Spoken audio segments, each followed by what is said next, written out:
बिल्कुल।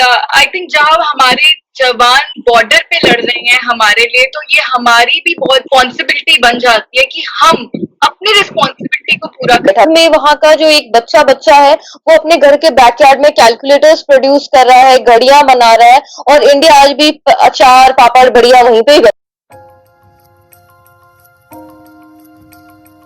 मुझे ये बताइए कि क्या ये सिचुएशन चाइना बार बार इंडिया को थ्रेटन कर रहा है?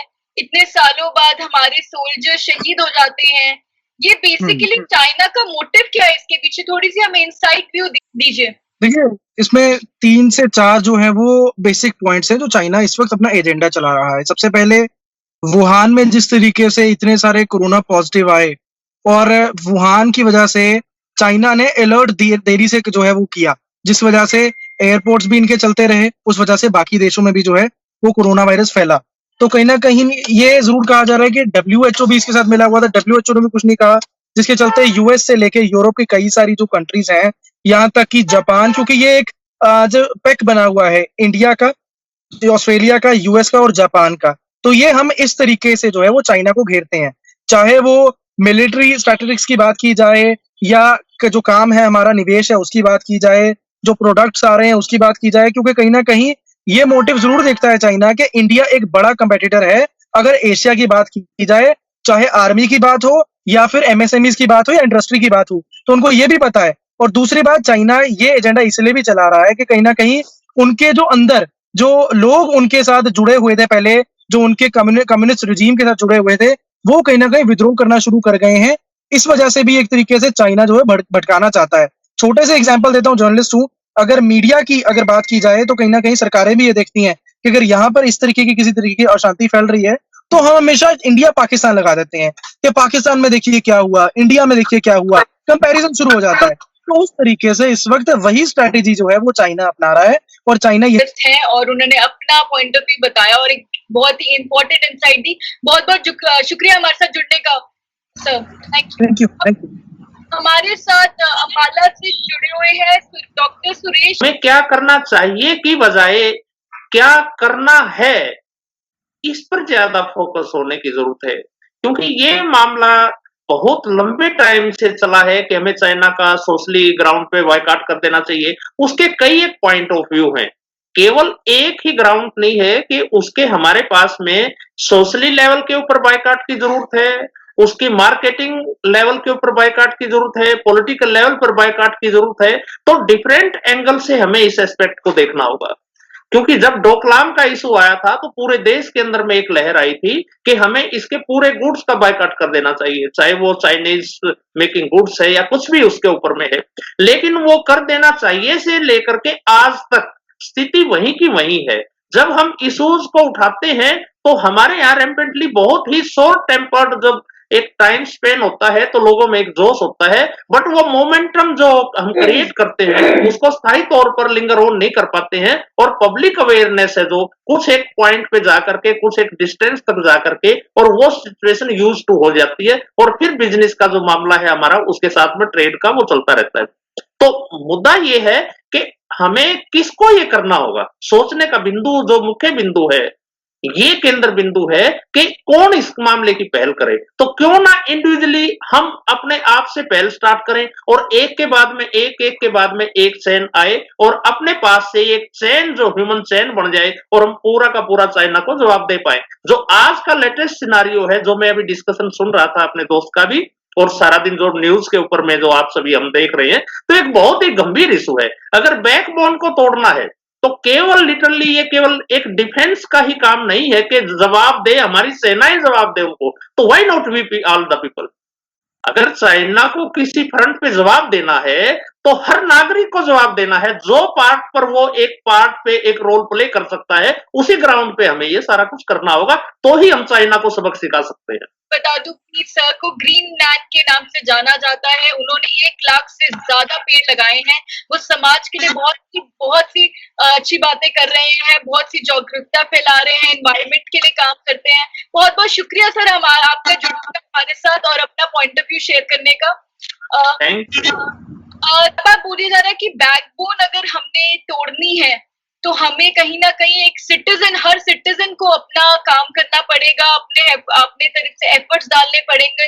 तो आप मुझे बताइए कि एक एज अ सिटीजन हम इकोनॉमी में क्या ऐड कर सकते हैं जब हम चाइना और चाइना के प्रोडक्ट्स को अपने आप बाइकआउट करते हैं तो? दृष्टि, एक पर्सन के लिए ये कहना बहुत इजी है कि हम बॉयकॉट करें इस चीज को, बट अगर हम इकोनॉमी के लिए सोचें या अगर हम इकोनॉमिकली वर्क करते हैं तो हमें पता चलता है कि पीछे से बहुत सारे रॉ मटेरियल जो आज भी चाइना पे डिपेंडेंसी उनकी है, तो हम सभी का एज अ इंडियन सिटीजन ये एम होना चाहिए कि हम वो हर चीज को अडॉप्ट करें जिससे इकोनॉमी को हम बूस्टअप कर सकते हैं। ठीक है, जैसे कि अभी हम जो है अपना खुद को ट्रांसफर जो है हैंडीक्राफ्ट्स हो गए या हमारी लोकल प्रोडक्ट्स हो गए, जब हम इनको स्ट्रॉन्ग कर लेंगे, यही हमारी इकोनॉमी की बैकबोन है। प्लस अपनी इकोनॉमी एग्रीकल्चर ओरिएंटेड है, डायरेक्टली और इनडायरेक्टली उसको स्ट्रॉन्ग कर लें। अभी अपने यहाँ पे बहुत सारे लोग डिपेंडेंट बहुत ज्यादा है किसी भी प्रोडक्ट पे या एग्रीकल्चर लैंड पे, उतनी प्रोडक्टिविटी नहीं है। तो सबसे ज्यादा जरूरी है एम्प्लॉयमेंट जनरेट करें, प्लस इंडियन प्रोडक्ट्स को प्रमोट करें और लोगों में इस तरीके की एक कह सकते हैं कि भाव पैदा करें कि इंडियन प्रोडक्ट्स भी कंपैरेटिवली चाइनीज प्रोडक्ट्स के साथ कंपटीशन रख सकते हैं और वो भी अच्छे हैं।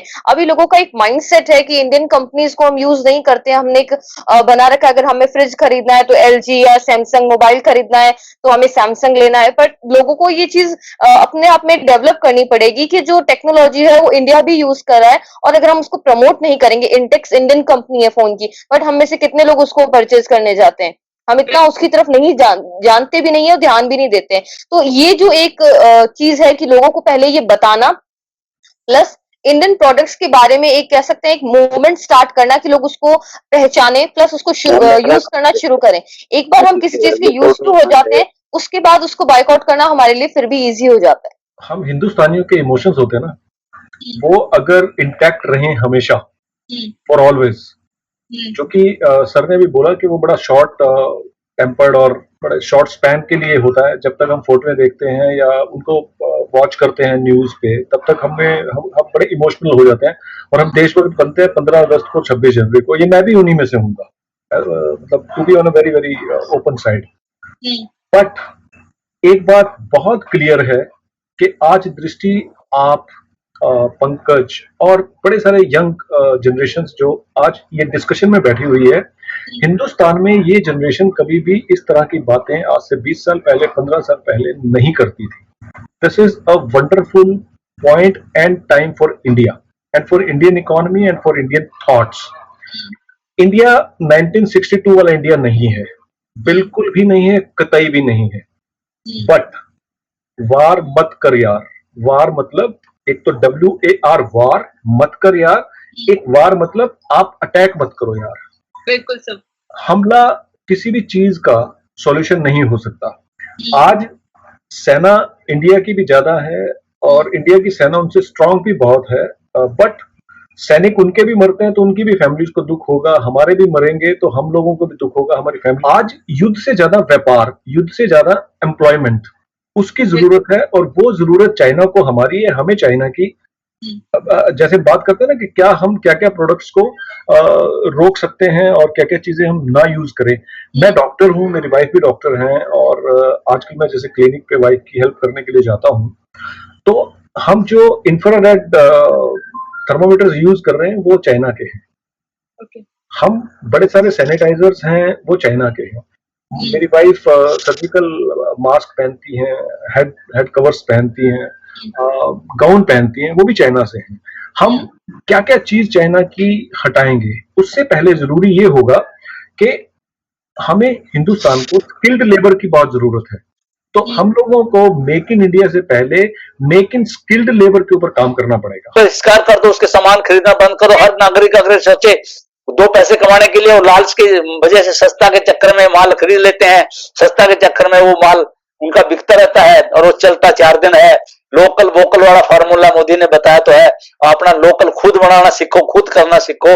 जो भी प्रोडक्ट है वहां का जो भी है खुद पैदा करो, चाहे उसमें जितना मर्जी महंगा पड़ जाए शुरू में, उसके बाद वो अपने आप सस्ता हो जाएगा। वही टेक्नोलॉजी उनकी है कि आप हर चीज खुद बनाओ, खुद प्रोडक्ट खुद पैदा करो, तभी ये हल होगा। अपने आप उसका जान निकल जाएगी। चाइना की जितना मर्जी वो पैसा कमा ले, कुछ भी कर ले, तो उसका यही एक मेन फार्मूला है, सामाजिक बहिष्कार। उसका सार उनका सारे सामान का बहिष्कार बहुत बहुत शुक्रिया संगीत भगत सिंह जी। ये यहाँ पे सामाजिक कार्यकर्ता है पंचकुला से। और अब बात चल रही है हमारे यहाँ पे कि बाइकॉट चाइनीज प्रोडक्ट्स को कंप्लीटली इंडियन मार्केट से निकाला जा सकता है। Is it possible?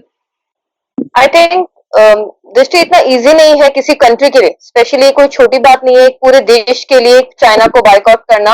I think boycott करने का जो एक मोड है वो सीधे हमें वॉर की तरफ ले जाता है, ठीक है। और इंडियन मार्केट बहुत ज्यादा चाइना पे डिपेंड करता है इंपोर्ट करने में, एक्सपोर्ट करने में। हमारे यहाँ से जितना एक्सपोर्ट होता है उससे 4 गुना ज्यादा हम चाइना से इंपोर्ट कर रहे हैं। इवन अभी जो हम दवाई ले रहे हैं हाइड्रोक्सी क्लोरोक्विन, ये भी इसका कुछ जो मटेरियल है वो चाइना से आता है। तो इतना इजी नहीं है, बट डेफिनेटली कोई भी चीज मुश्किल नहीं होती। 1905 में गांधी जी ने भी जो है ये बाइकॉट ब्रिटिश गवर्नमेंट मूवमेंट जो स्टार्ट किया था, उसी तरीके से हम भी ये चीज स्टार्ट कर सकते हैं। बट इसके लिए पब्लिक को साथ में आके कोई गवर्नमेंट डिसीजन ले, उससे पहले जरूरी है कि सब पब्लिक जो है इसमें डिसीजन ले और हम लोग मिलके जो चाइनीज प्रोडक्ट है उनका बाइकआउट करें। अगर हम ही नहीं खरीदेंगे तो गवर्नमेंट तो फिर मजबूर हो जाएगी, उस चीज को नहीं इम्पोर्ट कर पाएगी। अगर गवर्नमेंट डिसीजन लेती है तो उसको वर्ल्ड ट्रेड ऑर्गेनाइजेशन और बहुत सारे टर्म्स या कह सकते हैं बाउंडेशन के अंदर आना पड़ता है। तो ये कंट्री के लिए तो हम लोगों के लिए तो ये इजी होगा कि हम बाइकआउट करें। हमें कोशिश करना चाहिए कि हम वोकल फॉर लोकल, जो हमारे प्राइम मिनिस्टर ने कहा है, उस चीज को बढ़ावा दें, ठीक है। जो पीएम कह रहे हैं उससे हमें बहुत सोच समझ के बात कह रहे हैं कि चाइनीज प्रोडक्ट का बाइकआउट करने के लिए सबसे पहले जरूरी है हमारे पास उसको ऑल्टरनेटिव अवेलेबल हो। ये जो बिजनेस अगर हम बाइकआउट करते हैं तो कितना परसेंटेज ऑफ बिजनेस इफेक्ट होता है? I think percentage particular textile में करीबन 30% है, और अगर हम ड्रग्स का देखें या दूसरे मैन्युफैक्चरिंग प्रोडक्ट का देखें तो 60 to 70% हमारी वहां पे डिपेंडेंसी है। प्लस हम वहां से केमिकल्स और उससे भी ज्यादा तो हम जो इंजीनियरिंग प्रोडक्ट्स, मशीनरी, इक्विपमेंट्स हम परचेज करें वो हमारी कंट्री बहुत ज्यादा डिपेंडेंट है। अभी हमारे यहाँ पे कोई भी सेक्टर इतना डेवलप नहीं हुआ है, प्राइमरी सेकेंडरी कोई भी सेक्टर, की वो अपने आप सब चीजों को वर्क कर पाए। तो हमारी डिपेंडेंसी भी ज्यादा है चाइना पे, और उसको हमें धीरे धीरे स्टेप बाय स्टेप जो है कम करना होगा। मैं फिर से स्मृति वत्स के पास जाना चाहूंगी। मैम राजस्थान से हमारे साथ बनस्थली से जुड़ी हुई है। मैम बार बार, चाहे वो सुरेश सर हो या जगदीश सर हो, बार बार बहिष्कार करने की बात आ रही है। तो आप क्या कहेंगे कि सबसे पहले किस चीज का बहिष्कार सबसे पहले हमारे एज ए इंडियन सिटीजन को सबसे पहले करना चाहिए? आई थिंक अगर हमें किसी चीज को बाइकआउट करना है, बहिष्कार करना है, तो सबसे पहले जो अननेसेसरी आइटम्स जो हम इंपोर्ट कर रहे हैं, इंपोर्ट का बर्डन कंट्री पे बढ़ा रहे हैं, और ऐसे आइटम्स जो इजीली हम इंडिया में प्रोड्यूस कर सकते हैं, सबसे पहले उनका बाइकआउट करना चाहिए। और इंडियन प्रोडक्ट्स का जो मार्केट है, छोटा मार्केट है हमारा एमएसएमई, उसमें उन चीजों को इतना अच्छी तरीके से तैयार होना चाहिए कि हर इंडियंस उनके मुकाबले अगर कंपैरिजन करता है चाइनीज प्रोडक्ट से, तो इंडियन प्रोडक्ट्स को ही प्रेफरेंस दे। प्लस हमारे यहाँ पे जो एक बेसिक प्रॉब्लम ये रही है कि हमारी बहुत बड़ी पॉपुलेशन है और हम डिपेंडेंट ज्यादा है, हमेशा से ये प्रॉब्लम रही है। और चाइना की पूरी पॉपुलेशन इंडिया से बराबर या ज्यादा है, तो भी हम देख सकते हैं कि सारी की सारी पॉपुलेशन वर्किंग है। अगर हम ये मोटो अपना लें कि हमारे घर में भी सभी लोग थोड़ा बहुत छोटा मोटा काम करते रहें, किसी ना किसी चीज के प्रोडक्शन में, मेकिंग के थ्रू अपना कुछ भी पोर्शन हम नेशनल इनकम में दे पाते हैं, तो हम अपनी इकोनॉमी को भी बूस्टअप कर लेंगे। प्लस कुछ ना कुछ ऐसा इनोवेटिव रेडी कर पाएंगे जो हमारी इकोनॉमी को बूस्टअप कर पाएगा, और चाइनीज प्रोडक्ट का एक तरीके से ऑल्टरनेटिव हमें मिल जाएगा। तभी हम उस चीज को बहिष्कार कर सकते हैं, बाइकआउट कर सकते हैं। प्रोसेस है ये, हमारी लड़ाई बहुत लंबी है बट बहुत कारगर है। आज पब्लिक ओपिनियन में हमारे साथ फरीदाबाद से नुपुर अग्रवाल जुड़ी हुई है। नुपुर बताइए आपका क्या कहना है। नुपुर, आप जब पब्लिक ओपिनियन में आप हमारे साथ जुड़ी है, तो नुपुर अपनी बात रखें। Hello everyone. एक्चुअली मैं ये कहना चाहती हूँ कि ये जो आज करंट सिचुएशन है, इसको हम 3 व्यू पॉइंट से देख सकते हैं। One is political, that is expansion and all that. Second is humanitarian, क्योंकि war is not a solution for anything, it only leads to destruction. और थर्ड है कि एज अ सिटीजन, कि एज ए इंडियन सिटीजन हम इस war को कैसे prevent कर सकते हैं। And the simple thing is boycotting, but boycotting directly for everything is not a solution at all, क्योंकि हमारी कंट्री में ऐसी बहुत सारी चीजें हैं जिनकी प्रोडक्शन नहीं होती, एंड रॉ मटेरियल बहुत सारा चाइना से आता है, so it is slow process. हम क्या कर सकते हैं, सबसे पहली चीज जो हम अननेसेसरी एप्स यूज कर रहे हैं, Like there are so many video making apps, and one of them is very popular. We can see number of videos of that app daily. तो कहीं ना कहीं हम उन एप्स का यूज करके सिर्फ चाइना की इकोनॉमी को बूस्ट कर रहे हैं. सो रादर देन हम चाइना की इकोनॉमी को बूस्ट करें या हम उनको गिराए उनके प्रोडक्ट्स ना यूज करके, हम अपने आप को अपग्रेड करें. I think again and again in every discussion की दूसरे क्या कर रहे हैं उससे पहले मैटर करता है कि हम क्या कर रहे हैं. अगर जो हम अपने आप को आज इतना स्किल्ड मैटर करते हैं कि हम इतने लो कॉस्ट में चीजें बना पाते, तो हमें चाइना के प्रोडक्ट्स इंपोर्ट नहीं कर पाते. हमारा पूरा फोकस इतना हो रहा है कि हम चाइनीज को बॉयकॉट करें. अगर हम वही एनर्जी अपने आप को अपग्रेड करने में लगाते तो आज सिचुएशन नहीं होती. चाइना इतना इकोनॉमी स्ट्रॉन्ग नहीं होता. So we have to understand कि सिर्फ नारे लगाने से या पॉलिटिकल डिस्कशन में बैठ के अपने ओपिनियन देना एज समवन सेड कि 15-20 दिन में हम भूल जाएंगे जैसे सिचुएशन शांत होगी. तो ये है कि हम अपने आप को इस तरीके से स्किल्ड किया, तो हम ये खुद इनिशिएट लें कि हम अपने आप को स्किल्ड करें कि कल इंडियन गवर्नमेंट को सोचना ही ना पड़े कि हम बॉयकॉट करते हैं तो हमारे पास वो प्रोडक्ट्स कैसे आएंगे, रॉ मटेरियल कैसे आएगा. बिल्कुल, एक साथ जुड़कर इससे लड़ाई करें. ये हमारी अपनी लड़ाई है, हमारी निजी लड़ाई है. और यहाँ पे बैठे पैनल में सबने अपनी अपनी बातें रखी हैं, सबने अपने अपने ओपिनियंस दिए हैं कि किस तरह से छोटी छोटी चीजों से अपने घर में बनी अपने अपने, जैसे स्मृति मैम ने कहा कि अपने घर बना इंडियन प्रोडक्ट्स को अगर आप प्रमोट करें, उन्हें लें, तो आप अपने आप एक मार्केट क्रिएट कर देंगे और चाइना की मार्केट टूटेगी. चाहे वो नुपुर का हो कि आप एप्स यूज बंद कर दे क्योंकि उनका रेवेन्यू कटा होता है, या जगदीश सर का कहे कि उनकी बैकबोन तोड़नी पड़ेगी. और आज की लड़ाई इकोनॉमिक लड़ाई है और आज हमें ये समझना पड़ेगा ऐसे देश के जो हम नागरिक हैं कि हमारी मिशन यही है कि हम आत्मनिर्भर हों और इस लड़ाई में आगे बढ़ें.